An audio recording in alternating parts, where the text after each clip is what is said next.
તો રાજકોટ સિવિલમાં ફરી મારામારીની ઘટના ઘટી, જેમાં સિક્યુરિટી ગાર્ડ અને દર્દીઓના સગા વચ્ચે મારામારી થઈ। સિવિલના ટ્રોમા સેન્ટર પાસે મારામારીની ઘટના ઘટી।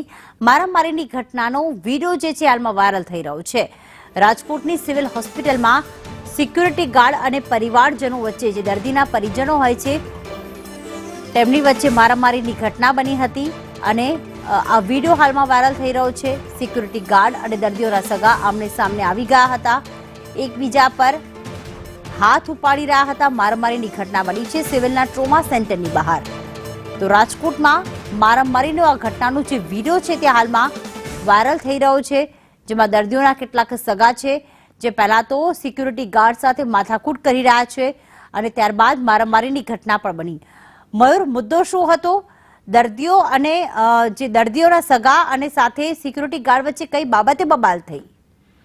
બિલકુલ પ્રીતિ, રાજકોટની સિવિલ હોસ્પિટલ છે તે અનેક વખત વિવાદમાં આવતી હોય છે, ત્યારે વધુ એક વિવાદ સર્જાયો છે। સિવિલ હોસ્પિટલમાં મારામારીની ઘટના જે છે તે સામે આવી છે। સિવિલ હોસ્પિટલમાં ટ્રોમા સેન્ટર પાસે મારામારીની ઘટના ગઈકાલ રાતે બની હોવાનું સામે આવી રહ્યું છે। સિક્યુરિટી ગાર્ડ અને દર્દીઓના સગા વચ્ચે આ મારામારી થઈ હતી।